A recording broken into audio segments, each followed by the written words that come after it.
listener production. Good afternoon, Natarsha Belling with you for the afternoon edition of The Briefing this Friday. Millions of residents across New South Wales and Queensland are preparing for Tropical Cyclone Alfred, with the storm system now set to hit around 12 p.m. New South Wales time tomorrow. Torrential rain and wild winds have already caused widespread damage. The New South Wales and Queensland premiers have both addressed the media. David Crisafulli warning tens of thousands of residents could be without power for some time. There is no doubt that it will challenge the state, and some of those rainfall totals will be challenging. But overwhelmingly, I've got every faith that people will be able to handle it, and I'm just asking everyone to stay connected, do the little things, stay safe, and you'll get through it. Meantime, Chris Minns has advised evacuation orders have now been extended for areas around northern New South Wales. So if you're one of the few people that are remaining in your house and you're in an evacuation area, you're one of the only people in your street left, and you will literally be by yourself. The ADF has been deployed, and Brisbane city centre is deserted, with concerns it could be one of the worst affected areas with Cyclone Alfred. More than 400,000 sandbags have already been distributed. The Brisbane Lord Mayor with this warning a short time ago. The challenge we've had is that this is a slow-moving cyclone, and so because it is slow-moving, it's caused people to question, is this serious? Is it really coming? It's coming. It's just coming slower than was anticipated. And so the threat is real. And certainly now's not the time to be engaging in water sports. In fact, the bay and the river has been closed for water activities. That's something that people should take seriously. Thousands of schools, childcare centres and highways are closed across Queensland and parts of northern New South Wales. Residents being told to brace for floodwaters, with many local beaches along the Queensland coast already suffering major damage from the monster waves, with some as high as 15 metres. And in just a moment, we'll be joined by Senior Meteorologist Jonathan from the Bureau of Meteorology for the very latest on this developing weather event. In other headlines this afternoon, a 44-year-old man rowing off the coast of Mackay has been rescued by the Navy after being caught in Cyclone Alfred. The Lithuanian man describing his experience as hell. And in an update from this morning, a 17-year-old has faced court after allegedly breaking through a fence and trying to board a plane with a shotgun. The teenager was reportedly tackled by passengers before being arrested at Melbourne's Avalon Airport. And returning now to our top story this afternoon, Cyclone Alfred, which is moving towards the Queensland and New South Wales coast. Joining us for the latest information is Jonathan from the Bureau of Meteorology. Jonathan, thanks so much for joining us on what is an incredibly busy day for your team. Bring us up to date. What is the latest information you have on Tropical Cyclone Alfred? Hi, Natasha. So Tropical Cyclone Alfred is sitting around 150 kilometres off the coast of Brisbane on Friday afternoon. It is still moving towards the west quite slowly at this point, around 7 kilometres an hour, so around a light jogging pace. But as it moves towards the coast, we will continue to see those very strong to damaging winds along the coastal fringe. They'll start to push inland across the northern rivers, the Gold Coast hinterland and the Brisbane metro tonight.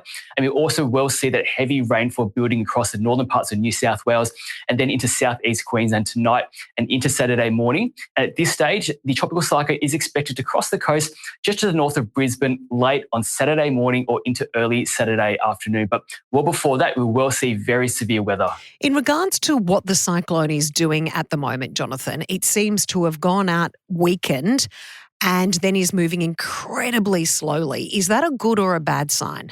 Yeah, so Tropical Cyclone Alfred has been quite a long-lived system. We have been tracking it now for more than 2 weeks when it formed over the northern Coral Sea. It then moved down towards the southeast as a Category 3 or Category 4 system. And of course, earlier this week, made a U-turn and has now moved back towards the southeast Queensland coast.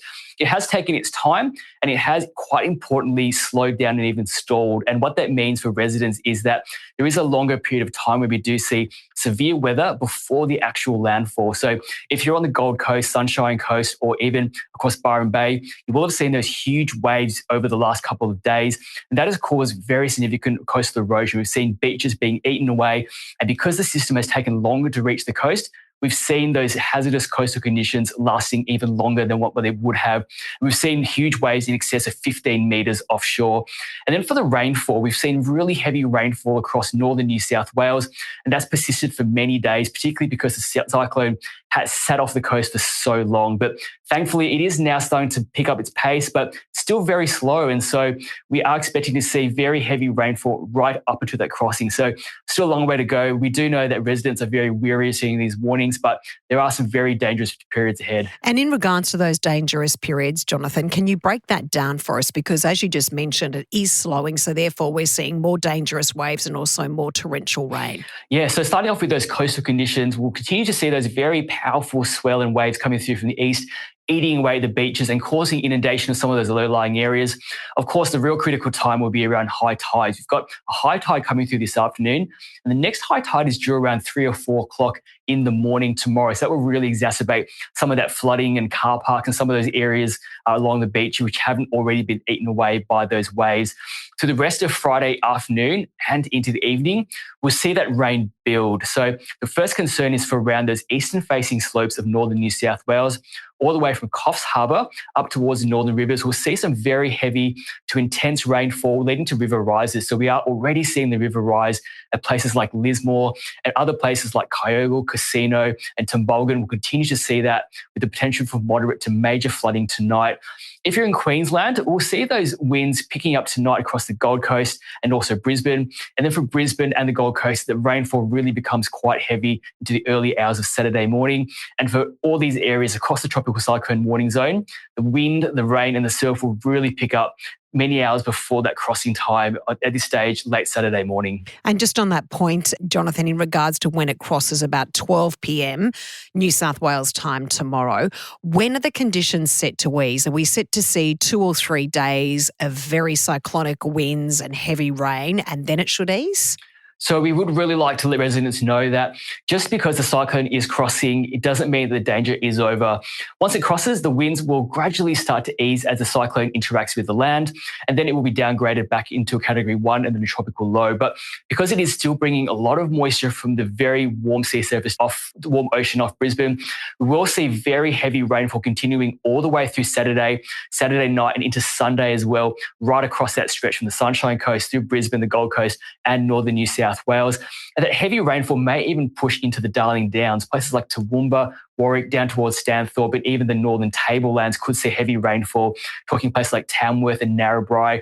The rainfall doesn't really ease until early Monday, and then it starts to get pushed off the east coast again. So places like Sydney and Newcastle could also see some rain on Monday itself, and the whole system doesn't really clear off until probably Tuesday. So quite a few days of heavy rain to come, but of course, as residents know, flooding can take a lot longer to subside. And stay out of those floodwaters. Jonathan, thanks so much for joining us. Thanks for having me. And that's the latest for the Briefing Afternoon edition. We'll be back on Monday. And don't forget the weekend briefing with our very own Antoinette Lattouf.